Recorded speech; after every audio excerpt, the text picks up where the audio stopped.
Hello student, आज हम आपको ऑक्सीकरण अपचयन अपक्रियाएं पढ़ाएंगे। ठीक है। पिछले वीडियो में हमने आपको ऑक्सीकरण अपक्रियाएं पढ़ाई थी और अपचयन अपक्रियाएं पढ़ाई थी। ठीक है। यहाँ पर क्या पढ़ा रहे हैं? ऑक्सीकरण अपचयन अपक्रियाएं। तो ये ऑक्सीकरण अपचयन अपक्रियाएं क्या होती हैं? ऑक्सीकरण और अपचयन दोनों अपक्रियाओं का ये मिश्रण रूप होता है, यानी वे अपक्रियाएं जिसमें किसी पदार्थ के द्वारा ऑक्सीजन ग्रहण की जाती है तथा किसी के द्वारा ऑक्सीजन त्यागी जाती है, क्या कहलाती हैं? ऑक्सीकरण अपचयन अपक्रियाएं कहलाती हैं। ठीक।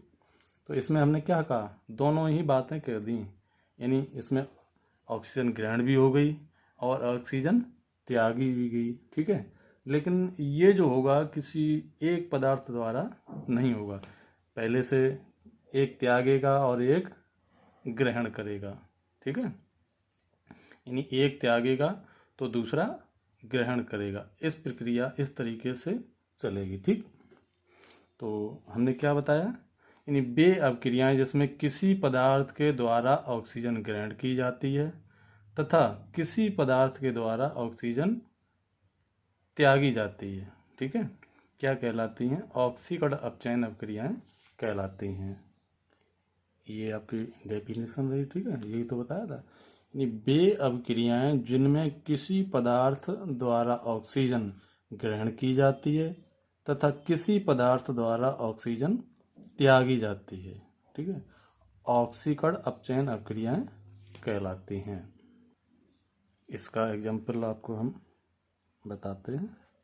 ठीक है। जिंक ऑक्साइड की क्रिया कार्बन से करने पर जिंक तथा कार्बन ऑक्साइड प्राप्त होता है। इसको समीकरण द्वारा आपको समझाते हैं। ठीक है। हमने क्या बताया था? Zinc oxide. तो जिंक ऑक्साइड का सूत्र क्या होता है? ZnO। ठीक है। इसकी क्रिया किससे कराते हैं? कार्बन से। कार्बन क्या होता है? C। ठीक है। तो हमको क्या प्राप्त होता है? जिंक तथा कार्बन मोनोऑक्साइड प्राप्त होता है। ये तो बताया था। तो यानी जिंक क्या क्या होता है? Zn। ठीक है। जिंक तथा कार्बन मोनोऑक्साइड, कार्बन मोनोऑक्साइड का क्या होता है? CO। ठीक है। ये हमको प्राप्त होता है।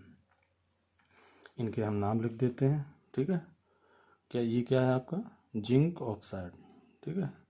Zinc oxide side. ठीक। Zinc oxide. ये क्या है आपका? कार्बन। ये क्या है? जिंक। ये क्या है आपका? Carbon monoxide. Carbon mono oxide. ठीक। अब देखिए इसमें समझाते हैं कैसे कहाँ से ऑक्सीजन ग्रहण की जा रही है और कैसे ऑक्सीजन त्यागी जा रही है।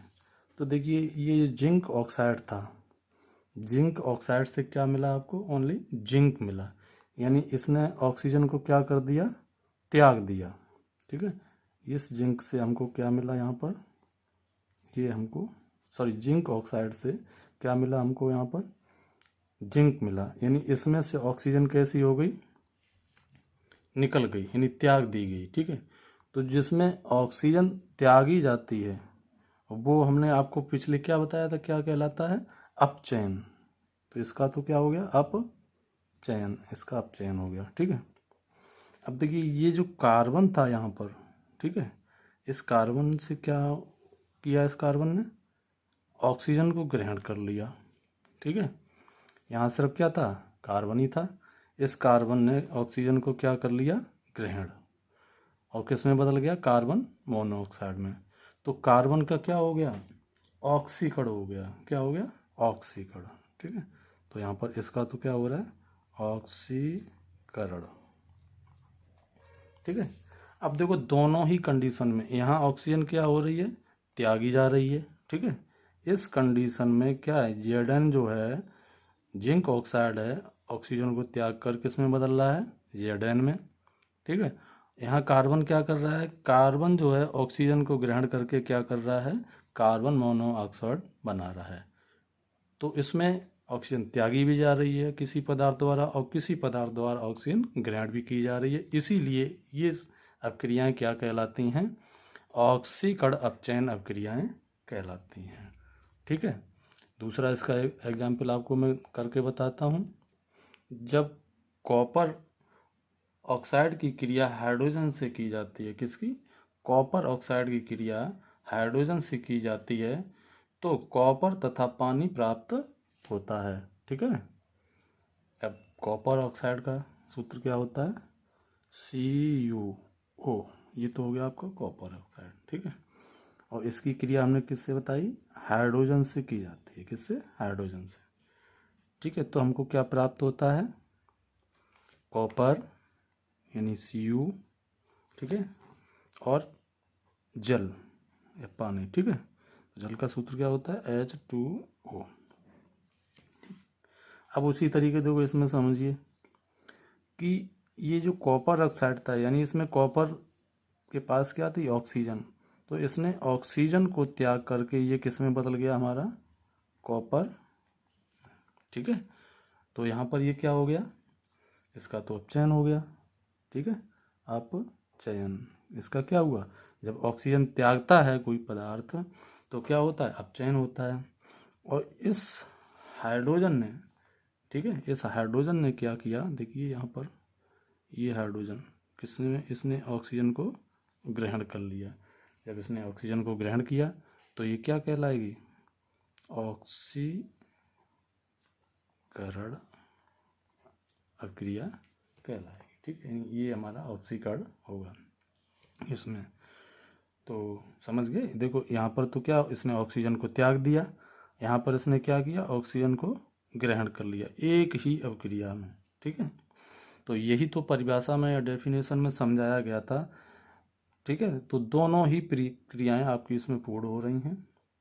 तो आशा करता हूँ कि आपको ये समझ में आया होगा। ठीक है। अगर किसी को कोई दिक्कत हो तो कमेंट करके बताएं। ठीक है। अच्छा, एक बात और बताता हूँ नोट करके आपको। ठीक है। नोट, इसमें क्या होता है कि वे अपक्रियाएं जिसमें पदार्थ के द्वारा इलेक्ट्रॉन त्यागना ऑक्सीकरण कहलाता है, और जब कोई पदार्थ इलेक्ट्रॉन ग्रहण करता है तो क्या होता है? अपचयन होता है। जैसे सपोज मान के चलते हमारा क्या था? Na। ठीक है। इस Na ने क्या किया? एक इलेक्ट्रॉन त्याग दिया। ठीक है। तो जब एक इलेक्ट्रॉन त्यागेगा, इलेक्ट्रॉन कैसा होता है? माइनस का आवेश का। जब एक इलेक्ट्रॉन इसमें से निकल जाएगा तो ये कैसा हो जाएगा? पॉजिटिव। ठीक। क्योंकि परमाणु कैसा होता है? उदासीन।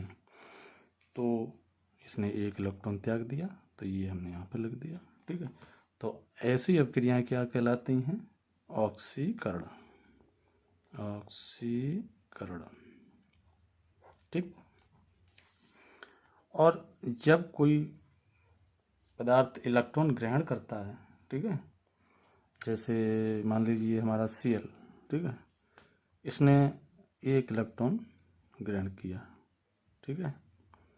एक इलेक्ट्रॉन पर कैसा होता है? माइनस आवेश। एक इसने इलेक्ट्रॉन ग्रहण किया और ये किस में बदल गया? Cl minus. ठीक है। तो ये अपक्रिया हमारी क्या कहलाएगी? अपचयन अपक्रिया कहलाएगी। अपचयन अपक्रिया कहलाएगी। ठीक है। इस ऑक्सीकरण अपक्रिया का दूसरा नाम उपचयन अपक्रिया भी है। ठीक है। तो आशा करता हूँ ये आपको समझ में आया हो। धन्यवाद।